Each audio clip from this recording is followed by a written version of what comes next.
Jal Jeevan Mission ki funding Sujal Gaon ID da link tawdrabadi thadokloi. Manipur yauna state amasi union territory singna thapak ningthina lusindabagi wakat lising taraga teretka kuntraga taruk ministry da pikhalaki. India Pumbigo in a Pekaliva Jal Jeevan Mission JJM asida Hausuk Lady State amasum union territory singdagi parks and iskimasi ningthina pekatabegi complaint lak pamaramna Ministry of Jal Shakti sigi funding state singna nauna launch tawkiba Sujal Gaon ID digital module the link tawdrabadi makhatana phan thadoklaroi hari agency ki paun hai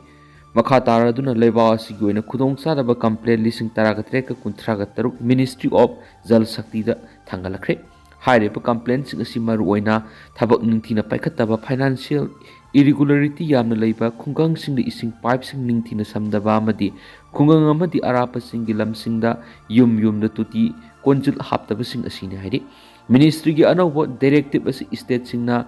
Jal Jeevan Mission scheme pekhatpa matamda scheme asigi completion certificate maru oina khungang amadi singi manung hanjina leiba singi lamdam singda ningthina isingi pipe samle amadi yumthong khudingi toti konjil haple haibagi sapsaba praman galoinana Sujal Gaon digital ID da link tawduna report pi kadabani hairi Ministry asina lokhatliba khongthang asi India pumbada paikhatliba JJM asida Manipur yauna state khudimakta paktaknana corruption amadi irregularity singa loinana implement tawba maram scheme asi fail oibagum lairi Ministry asina Sujal Gaon IDC sizinaduna scheme asibu asuma mong mai pakna purakna buhotnariba digital module asi centralized digital registry oina leiba maramna module asina khungangi water supply scheme sing geotech pipeline sing storage tank sing public infrastructure sing amadi water quality data sing capture tawduna thamle Ministry ki paw matung ina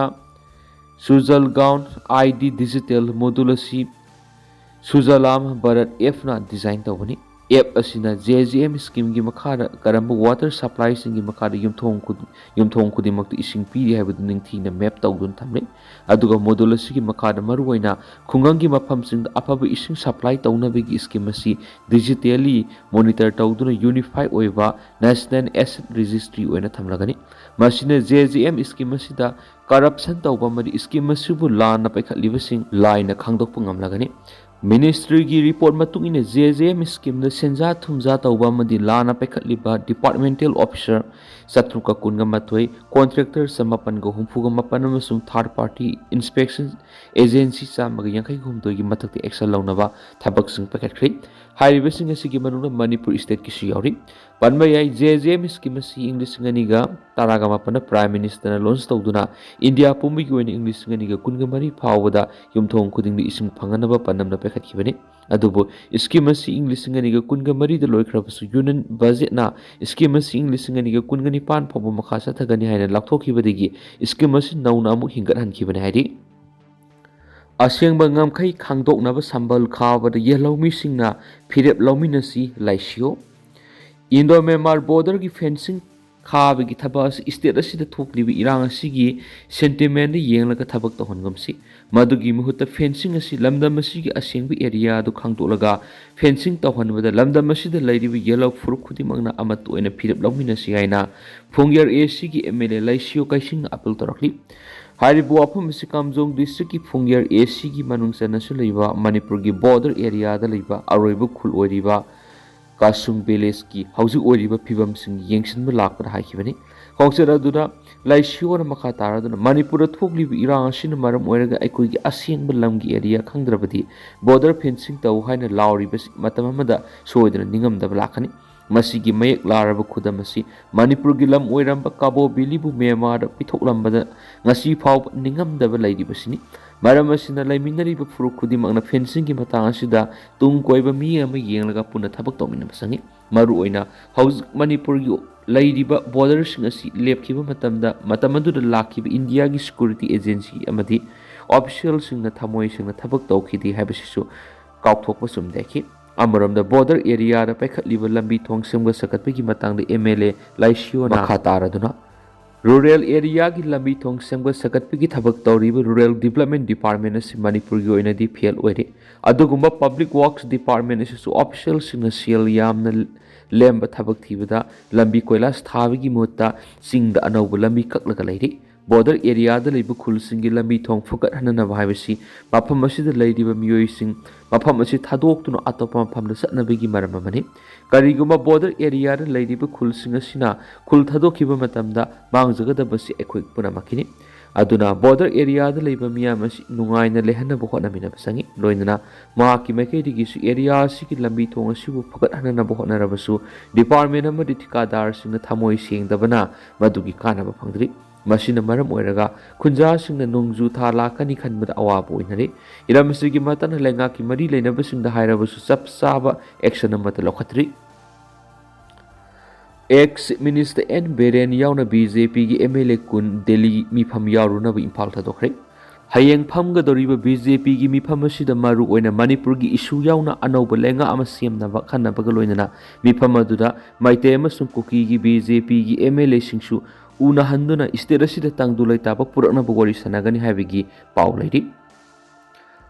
New Delhi da December taraga mari haibidi hayeng pangthokadoriba BJP National Conference yauna ba central leader singna khangalakpadagi hanagi minister N Beren yauna MLA kun henba sing ngasi Imphal thadokre Manipur da lengak sembagi matang na tambangamdaba phibam ama mayuknari ngai serakta central leader singna Manipur BJP gi MLA sing mifam saruk yananaba khangalakhiba dumak singthaningai oiba amani haina launari